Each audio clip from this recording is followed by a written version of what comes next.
Welcome to H today. Jaganmohan రెడ్డిపై Anakapalli MP Ramesh తీవ్ర ఆగ్రహం వ్యక్తం చేశారు. అక్రమాలు, అవినీతి బయటపడతాయనే భయంతో ఏపీ అసెంబ్లీకి జగన్ రావడం లేదని సెటైర్లు గుప్పించారు. అనకాపల్లి జిల్లాలో ఎంపీ రమేష్ పర్యటించారు. ఈ సందర్భంగా రమేష్ మీడియాతో మాట్లాడారు. ఒక్కసారి నాకు అవకాశం ఇవ్వండి, నేను ఈ రాష్ట్రంలో బాగు చేస్తానని చెప్పేసి ప్రభుత్వంలోకి వచ్చిన తర్వాత 5 సంవత్సరాలు ఏ విధంగా చేశాడో గత ఎన్నికల్లో ప్రజలు రుచి చూపించారు. మళ్లీ మళ్లీ మళ్లీ జగన్ వద్దు అనే విధంగా రాష్ట్రంలో దాదాపు ఒక సునామీ కాదు, ఈ రాష్ట్ర చరిత్రలో కంబైన్ రాష్ట్రంలో కానీ మన ఆంధ్రప్రదేశ్లో కానీ ఇంత డిఫరెన్స్ ఆఫ్ ఓటింగ్తో ఎప్పుడు కూడా ఎలక్షన్ జరగదు. తను ప్రభుత్వంలో ఉండి ఎలక్షన్ జరిగింది. చిత్తుగా ప్రజలు ఓడించారు. అతను అనుకున్నాడు ఈ కూటమి ప్రభుత్వం ఏదైతే ప్రామిస్ చేసిందో ఎలక్షన్లకు ముందు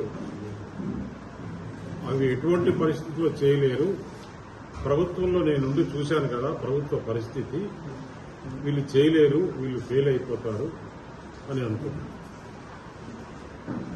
ఇక్కడ డబుల్ ఇంజిన్ సర్కార్, కేంద్ర ప్రభుత్వంలో ప్రధానమంత్రి నరేంద్ర మోడీ గారి ఆశీస్సులతో ఇక్కడ ప్రభుత్వం నడుస్తుంది. చెప్పిన ప్రతి విషయము, ప్రతి ప్రామిస్ ను కూడా నెరవేరుస్తుంది, చెప్పనేటివి కూడా చేస్తుంది. ప్రతి పండక్కి ఏదో ఒక స్కీమ్. ఇవన్నీ చూసి ఏదో ఒక సబ్జెక్టు కావాలి ప్రజలను డైవర్ట్ చేసేదానికోసం చెప్పేసి పీపీపీ పద్ధతిలో హాస్పిటల్స్ చేయకూడదు, మెడికల్ కాలేజీలు రాకూడదు అనే ఉద్దేశం. అసలు ఈ కాలేజీలు నువ్వు ఎప్పుడు జీవో ఇచ్చావు, ఎప్పుడు టెండర్లు పిలిచావు, నీ 5 సంవత్సరాల ప్రభుత్వ కాలంలో ఎంతవరకు చేశావు? ఒక్క పులివెందుల కాలేజీ తప్పితే ఎక్కడన్నా కాలేజీ కంప్లీట్ చేశారా? అది కూడా పూర్తి స్థాయిలో కాల. దాదాపు 10 నుంచి 15% లేకపోతే 20% లోపలే కాలేజీ చేశారు. నిన్న కూడా మనం చూశాం నర్సీపట్నంలో, అనకాపల్లి నియోజకవర్గం ముందు పక్క ఒక్క బ్లాక్ మాత్రం 3 ఫ్లోర్లు, అది 5 ఫ్లోర్లు వేయాలి, 3 ఫ్లోర్లు వేశారు. ఎనికి పక్క వెనకల ఉండే బ్లాక్లన్నీ కూడా గ్రౌండ్ లోనే ఉన్నాయి.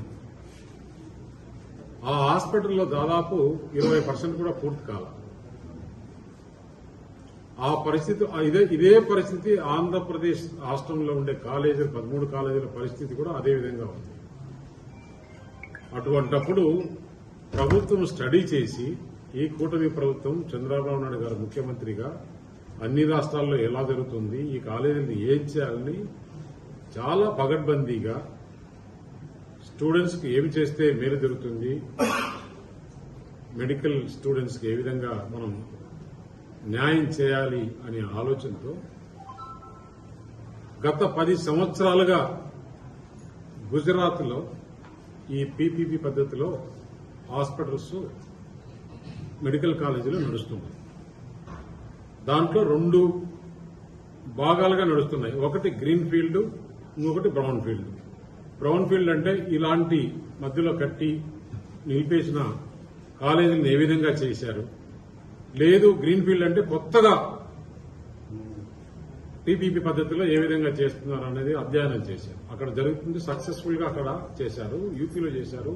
మిగతా రాష్ట్రాల్లో ఎక్కడెక్కడైతే ఉన్నాయో బీజేపీ రాష్ట్రాల్లో అక్కడంతా కూడా ఈ పీపీ పద్ధతి మోడల్లో హాస్పిటల్స్, మెడికల్ కాలేజీలు చేస్తున్నారు. ఇదే కాదు, అపోలో హాస్పిటల్ కి చంద్రబాబు నాయుడు గారు 14-19లో ముఖ్యమంత్రి ఉండగా చిత్తూరు గవర్నమెంట్ హాస్పిటల్ ఇచ్చి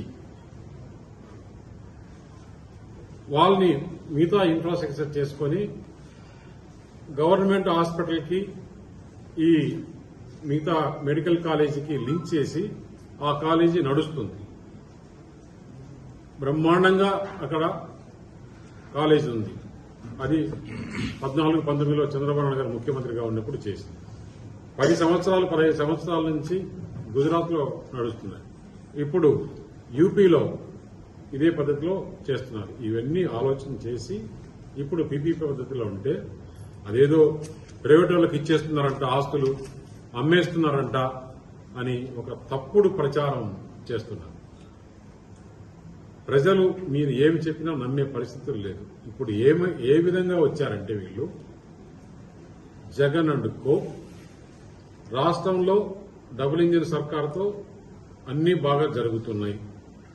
ఒక పక్క ఇండస్ట్రియల్ డెవలప్మెంట్ జరుగుతుంది, ఇంకొక పక్క సంక్షేమం జరుగుతుంది, దానిలో భాగంగానే ఎంప్లాయ్మెంట్ జనరేషన్ వస్తుంది. ఈ విధంగా ఉంటే మనం పొలిటికల్ పార్టీగా మనం ఏమి చేయాలి అనే ఆలోచనతో ఈ రాష్ట్రాన్ని ఏ విధంగా కూడా డెవలప్మెంట్ కాకుండా ఒక పక్క ఇండస్ట్రీస్ వస్తుంటే ఇండస్ట్రీస్ వాళ్ళకందరికీ కూడా వీళ్ళు దొంగ మెయిల్స్ పంపిస్తున్నారు. ఏమని మెయిల్స్ పంపిస్తున్నారు? మళ్లీ జగన్మోహన్ రెడ్డి వస్తే మీ భరతం పడతారు, కాబట్టి ఆంధ్రప్రదేశ్లో మీరు పెట్టుబడులు పెట్టాలంటే ఆలోచన చేసుకోండి. ఇంకొక పక్క ప్రభుత్వం ఏదైనా డెవలప్మెంట్ కు బ్యాంకుల ద్వారా కానీ ఏదైనా గవర్నమెంట్ ఆఫ్ ఇండియా కానీ లేక వరల్డ్ బ్యాంక్ ఫండింగ్ కానీ అడ్కో ఫండింగ్ కానీ జైకా ఫండింగ్ కానీ తెచ్చుకోవాలంటే వారికి బెదిరింపు మెయిల్స్ పంపిస్తున్నారు. అంటే ఈ రాష్ట్రాన్ని 5 సంవత్సరాలు ముఖ్యమంత్రిగా ఉండి ఏ విధంగా సర్వనాశనం చేశాడో ఇప్పుడు ప్రతిపక్ష నాయకుడిగా ఈ రాష్ట్రాన్ని ఏ విధంగా డెవలప్ కాకుండా చేయాలి, ఒక అల్లకల్లోలం సృష్టించాలి, రాష్ట్రంలో ఎక్కడా పెట్టుబడులు రాకూడదు, ఏ విధమైన డెవలప్మెంట్ జరగకూడదు అనే ఉద్దేశంతో ఈయన ఈ కార్యక్రమాన్ని చేపట్టాడు. పీపీపీ మోడల్ అంటే వేరే ఏం కాదు, సేమ్ ఇప్పుడు ప్రైవేట్ కాలేజీలు గవర్నమెంట్ కాలేజీలు ఏ విధంగా ఉంటాయో ఇది కూడా అదే విధంగా ఉంటుంది. ఫీజు అనేది గవర్నమెంట్ ఫిక్స్ చేసేసింది. ఒకవేళ నాకు మెడికల్ కాలేజ్ ఉండి మా అబ్బాయికి సీట్ కావాలంటే కూడా నేను సీట్ ఇచ్చుకోలేను. కంపల్సరీ నీట్ లో క్వాలిఫై కావాలి. NEET exam government of India మొత్తం దేశవ్యాప్తంగా జరుగుతుంది. ఆ నీట్ లో క్వాలిఫై అయిన తర్వాత గవర్నమెంట్ కోటా ఎంత